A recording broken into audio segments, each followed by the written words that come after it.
నమస్కారం. వినుకొండ న్యూస్‌కి స్వాగతం. ఈరోజు ముఖ్యాంశాలు.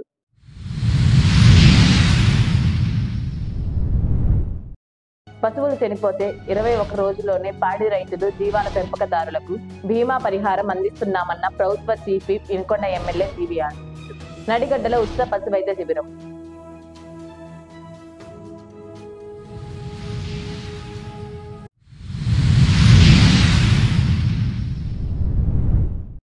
నర్సరావుపేట పట్టణంలో పోలీసుల మెరుపు దాడులు.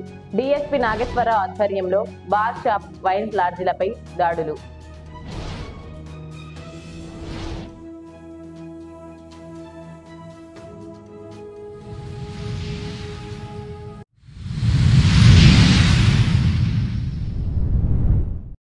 గుండెపోటుతో చికిత్స పొందుతూ హోంగార్డ్ మృతి. హోంగార్డ్ మల్లవరపు అజయ్ మృతికి పలువురి సంతాపం.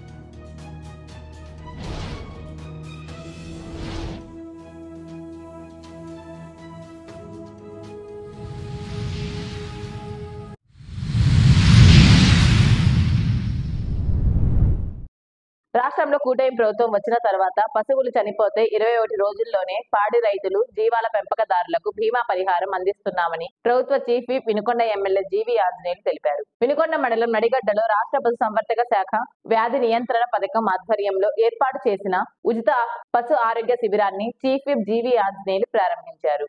ఆవులు, గొర్రెలకు స్వయంగా టీకాలు వేశారు. గోకుల షెడ్లు, బహువార్షిక పశుగ్రాస క్షేత్రాలు, పశు బీమా, పశు కిసాన్ క్రెడిట్ కార్డులు, సంచార పశు ఆరోగ్య సేవా వాహనాలు, లింగ నిర్ధారిత వీర్యం, పిండ మార్పిడి పరిజ్ఞానం తదితర పథకాలపై రైతులకు పశు సంవర్ధన శాఖ అధికారులు, వైద్యులు అవగాహన కల్పించారు.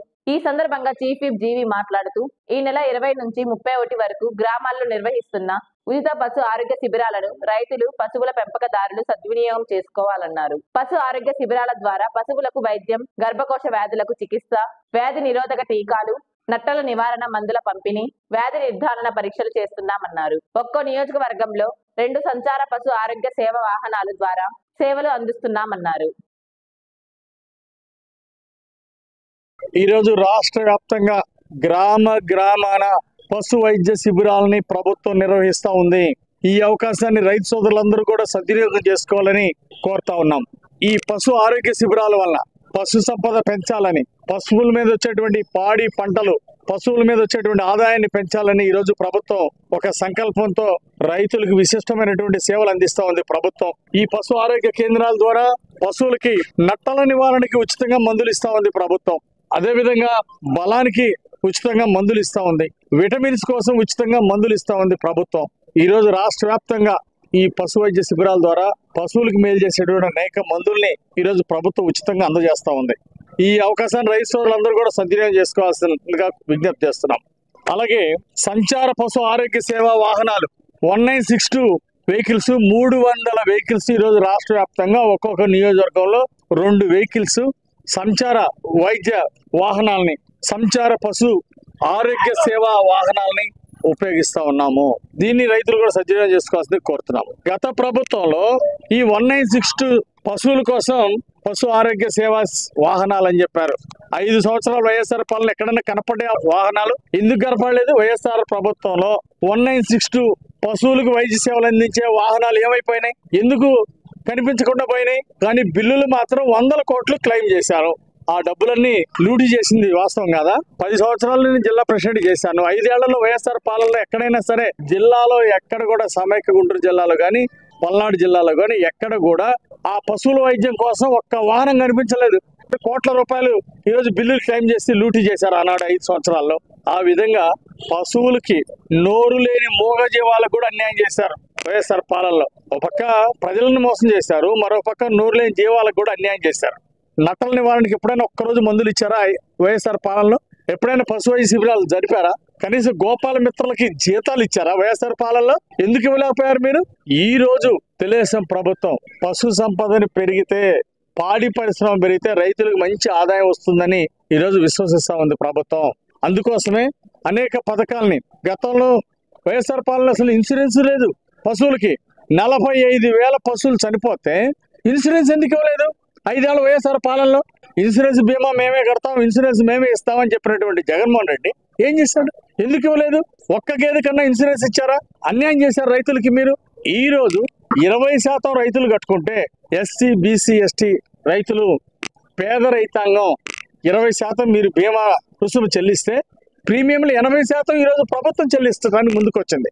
ఈ అవకాశాన్ని బీమా సౌకర్యం పశు బీమా సౌకర్యాన్ని కూడా రైతాంగం ఉపయోగించుకోవాల్సిందిగా విజ్ఞప్తి చేస్తున్నా. కానీ ఈరోజు తెలుగుదేశం ప్రభుత్వం వచ్చినాక 21 రోజుకే బీమా ఏదైనా గేదె చనిపోతే బీమా అమౌంట్ 21 రోజులకి అందజేస్తా ఉంది తెలుగుదేశం ప్రభుత్వం. ఎన్డీఏ ప్రభుత్వం ఈరోజు రైతుల పక్షాన ఉంది. రాష్ట్ర వ్యాప్తంగా ఉప ముఖ్యమంత్రి గారు పవన్ కళ్యాణ్ గారు 24,000 గోకులాలు శాంక్షన్ చేశారు. 24,000 గోకులాల నిర్మాణం జరుగుతూ ఉంది రాష్ట్ర వ్యాప్తంగా ఈరోజు ఎన్డీఏ ప్రభుత్వంలో. మరి ఆ రోజు వైఎస్ఆర్ ప్రభుత్వంలో ఒక్క గోకులం కూడా ఎందుకు ఇవ్వలేదు?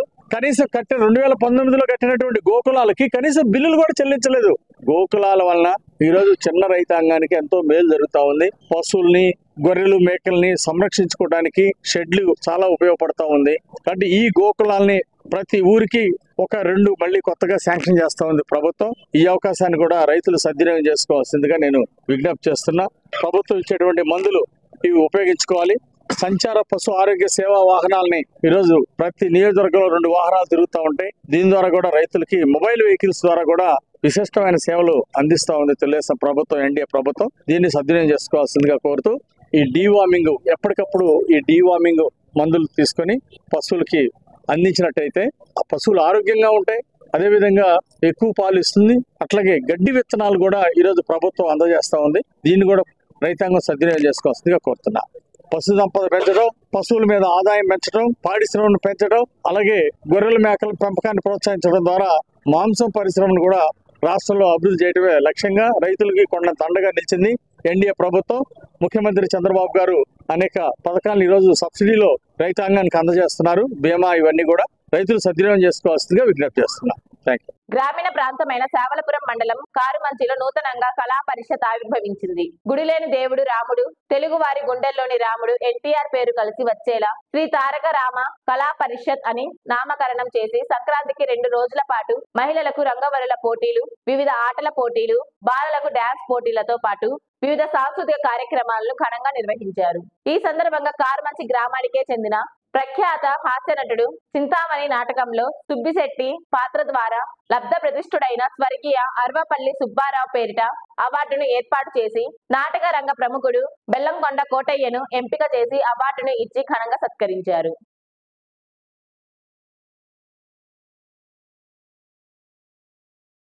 వినుకొండ సమీపంలోని తెల్లబాడు గ్రామంలో సంక్రాంతి పండుగ సందర్భంగా తెల్లబాడు ప్రీమియర్ లీగ్ క్రికెట్ టోర్నమెంట్ నిర్వహించారు. మొత్తం 12 టీములు పాల్గొనగా అందులో 2 టీములు ఫైనల్ కు చేరుకున్నాయి. టోర్నమెంట్ లో తెల్లబాడు టీం విజేతలుగా నిలిచారు. ముందుగా భోగి పండుగ రోజు మొదలుకొని ఆదివారం టోర్నమెంట్ ముగిసింది. ఈ సందర్భంగా ప్రథమ బహుమతి అంజిరెడ్డి ధర్నాసి హనుమంతరావు తెల్లబాడు టీంకు అందజేశారు. రెండవ బహుమతి అంబడిపూడి వెంకటేష్ పాత ఉప్పలపాడు టీంకు అందజేశారు. ఈ సందర్భంగా ఈ టోర్నమెంట్ ఉద్దేశించి కమిటీ మెంబర్లు మాట్లాడుతూ టీపీఎల్ టోర్నమెంట్ ని సహకరించిన ప్రతి ఒక్కరికి కృతజ్ఞతలు తెలిపారు.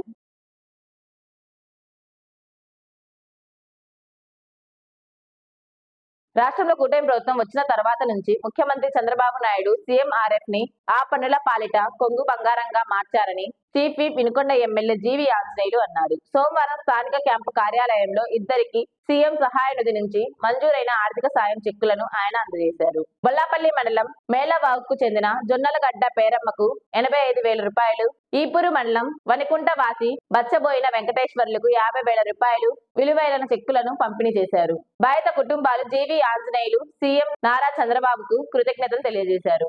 ఈ సందర్భంగా జీవి ఆంజనేయులు మాట్లాడుతూ ప్రభుత్వం ఎప్పటికప్పుడు ప్రజల సమస్యలను తెలుసుకొని ఆపత్కాలంలో వారికి అండగా నిలుస్తుందన్నారు. కొత్త సంవత్సరం తొలి రోజు 1,600 మంది పేదలకు ముఖ్యమంత్రి సహాయ నిధి కింద 24 కోట్లు విడుదల చేసే ఫైల్ పై ముఖ్యమంత్రి నారా చంద్రబాబు నాయుడు మొదటి సంతకం చేశారని, 6 నెలల్లోనే డిసెంబర్ 31 వరకు 7,523 మందికి 100 కోట్ల మేరకు సాయం చేశారని గుర్తు చేశారు.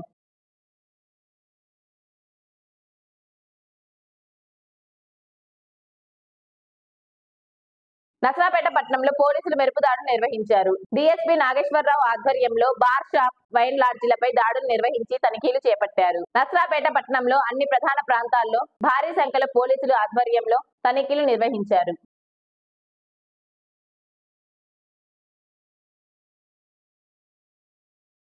అందరికీ నమస్కారం. ఈరోజు నరసరావుపేట పట్టణంలో రొటీన్గా ఒక 10 మంది సిఐలు, ఒక 15 మంది ఎస్ఐలు, ఒక 100 మంది స్టాఫ్తో నరసరావుపేట టౌన్లో ఉన్నటువంటి wines, bars and restaurants, lodges, తర్వాత సీ బుక్లు కానీ, త్రిబుల్ రైడింగు, ఇవన్నీ చెక్ చేయడం కోసం ఒక 10 చెక్ పోస్టులు పెట్టి చెక్ చేయడం జరిగింది. మీరంతా చూశారు.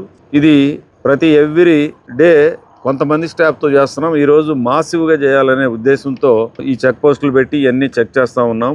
అదేవిధంగా మీరు చూస్తూ ఉన్నారు, కొంత వాట్సాప్లో కూడా కొన్ని ఫాల్స్ ఇన్ఫర్మేషన్లు కొంతమంది స్ప్రెడ్ చేస్తూ ఉన్నారు. దానికి కూడా భవిష్యత్తులో కళ్ళెం వేయాలనుకుంటా ఉన్నాం.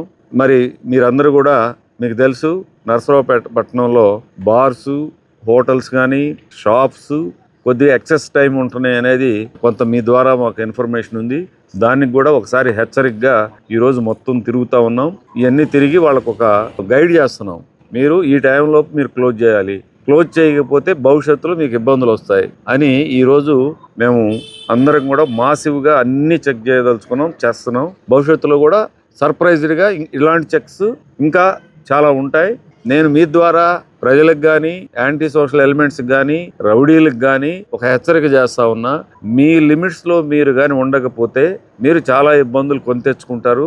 సామాన్య మానవులు, మంచిగా ఉండే వాళ్ళకి ఎవ్వరికి కూడా పోలీసు వైపు నుంచి హాని ఉండదు. ఆ హామీ మేము ఇస్తున్నాం. మీకు ఏదైనా ఇబ్బందులు ఉన్నా కూడా మీరు మాకు తెలియజేయచ్చు.